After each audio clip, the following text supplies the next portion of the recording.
I have Coulrophobia, and I've been receiving photos at my door. Written by Carl Sefni. From childhood, the mere glimpse of a red nose and exaggerated makeup would send shivers down my spine. I don't exactly remember when it started, but even if you don't have a phobia, you have to admit, they are at least strange. Painted faces, loud, and all the rest. Throughout my life, I had managed to avoid encountering most of them at a time, whether it be at circuses, birthday parties, or even fast food chains. Fortunately, that one's already been removed from their marketing. It was my safety bubble, but now that bubble has been burst, like a balloon pricked with a needle. I was there, having my coffee, ready to head to work, when my doorbell rang. Damn, who could be so early, I thought. I'm coming. I got up, still stumbling, and walking to the door. Upon opening it, however, I saw no one. I looked around at the empty street, but there was no one in sight. The morning dew left an air slightly chilly, and I was about to close the door when I noticed something on the ground. A small white, rectangular paper delicately placed on my doormat. I picked up the paper, curious, but when I turned it over, I had almost a meltdown. And I definitely did when my mind processed what it was. A, a clown. I know it's just a photo, you must be thinking. Nah, but it wasn't just a photo, okay? That figure with red hair and a toothy grin was holding a balloon, posing in front of my house. It was taken at that night, but even so, with the street lights, I could recognize the location. He was on my lawn, pointing with his free hand to my window. Reluctantly, I walked to the window and I pulled the curtains slowly. The lawn was empty, no sign of the clown. I went to work somewhat disturbed, and during my shift, I couldn't get it out of my head. Every time I looked out the office window, I was half expecting to see that sinister smile staring back at me from the outside. My mind wandered between trying to rationalize what's happening and imagining some kind of prank or a terrifying possibility that maybe, just maybe, that clown was real. A mix of fear, paranoia just consumed me while I tried to focus on my work tasks. However, the hours dragged on, and the day finally came to an end.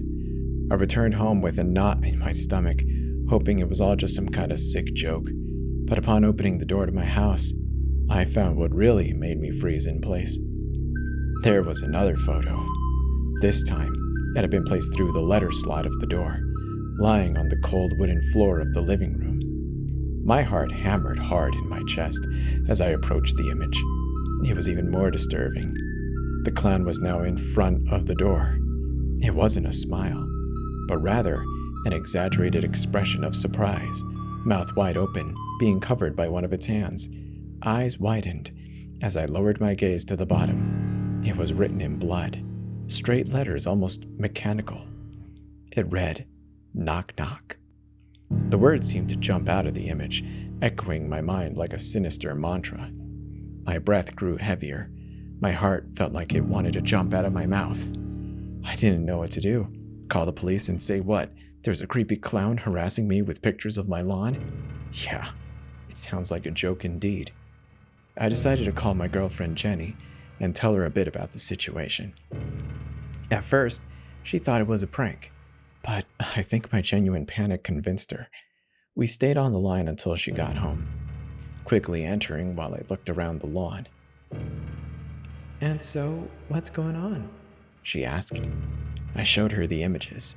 She examined the photos with a serious and worried expression, and I could feel her hand trembling slightly as she held the phone. "This is disturbing," she muttered. "Maybe we should call the police." And what can they do?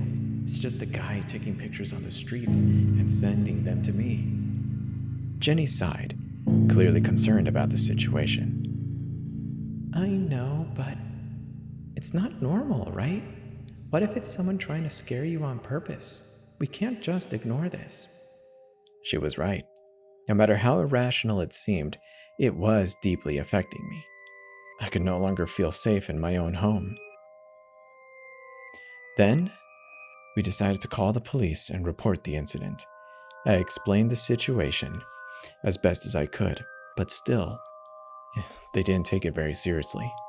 Within an hour, a patrol car came to see us, and 2 officers searched the house, checking all the doors and windows, asking some questions about the events.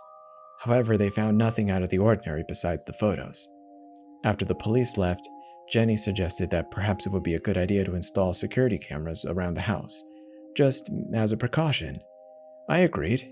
In the following days, it seemed like it was a return to normal. The security cameras were installed, but they didn't capture anything out of the ordinary. I was starting to convince myself that it had all been a sick joke, until one morning, I woke up to find the security cameras on the counter and their wires were shredded, and the words, "I only take pictures here," written on the back of another photo. This time, it was a photo of the clown inside the house. The image showed the clown on my couch with a finger pressed on its lips in a gesture of silence. The background of the photo was familiar. It was my living room. I began to tremble, my legs weakening, forcing me to sit down. Gradually, my breathing intensified, making each breath more difficult. This can't be happening, I murmured to myself. I called my workplace, informing them that I wouldn't be coming in today, and I sent a message to Jenny, letting her know that I would be going there to spend a few days, until I could find another place to stay.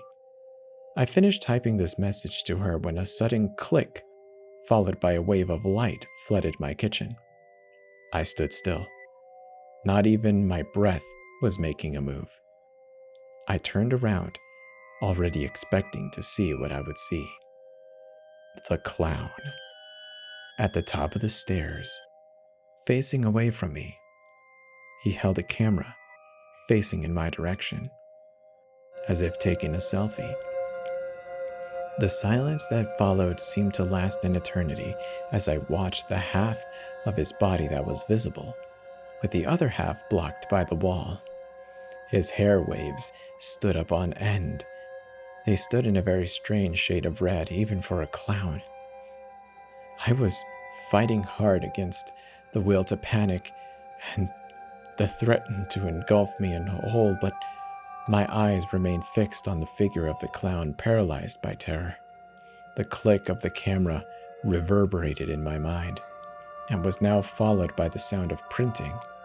I could see a small piece of paper, like the others from the photos, coming out of an opening in the camera and falling to the ground.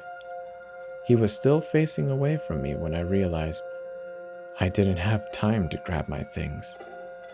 With trembling hands, I slowly approached the keys, terrified at the thought of the clown turning around at any moment. My heart pounded so hard, like it felt like it wanted to escape out of my chest. I stood up, trying not to make a noise. I walked slowly to the door, without taking my eyes off of him. My fingers trembled as I tried to turn the doorknob, and for a moment, it seemed like the door was stuck, as if the universe was conspiring against my escape. Finally, with a soft click, the door opened, revealing the outside world as a tempting refuge. I was about to leave when I noticed the gradual movement of the terrifying figure turning around to look at me. His eyes met mine, glowing with disturbing intensity. His face partially covered. The macabre smile was present, cutting through the clown's pale face. A wave of terror ran through my body as I found myself trapped in its mesmerizing gaze of that sinister figure. Suddenly, his hand covered by a white, glowy rose, and then, raising his index finger, he shook it, making a no sign. I found myself unable to respond, my throat closing and paralyzing with fear. In a last act of desperation, I turned and ran through the door. I ran to my car, the cold air cutting my face, my heart pounding wildly in my chest. The feeling that something was following me haunted me every corner, making me check my rearview mirrors every second. I finally arrived at Jenny's house, knocking frantically on the door and begging to be let in. We called the police again, this time desperate and begging for help. They promised to investigate, but I already know that they won't find anything. It's been a week, and during these days I stayed at Jenny's house. Everything has been normal. I told my boss I caught the flu and I have been avoiding leaving the house as much as possible. Sometimes at night when I'm about to close my eyes, I have the feeling that something is lurking in the shadows of the room, patiently waiting for me. Luckily, they've always been false alarms. This morning, however, Jenny left for work, but before she even closed the door, she came back with a wide-eyed look on her face. She held a white envelope, and her fingers trembled as she extended it towards me. I took it, feeling a chill rush down my spine as my eyes fixed on the photo inside. It was a photo of the two of us, taken from the backyard through the window. We were sitting on the couch, laughing, watching a movie last night, but in the foreground, right in the corner of the photo, there was only a piece of a figure that I knew very well who it was. Those strands of red hair, the pale skin, and black eyes that only belonged to my nightmare. Now, the two of us are holed up at home, trying to buy tickets out of town to escape this madness as soon as possible. However, what tortures us as we hug in the room is the sound of an old children's toy echoing through the house.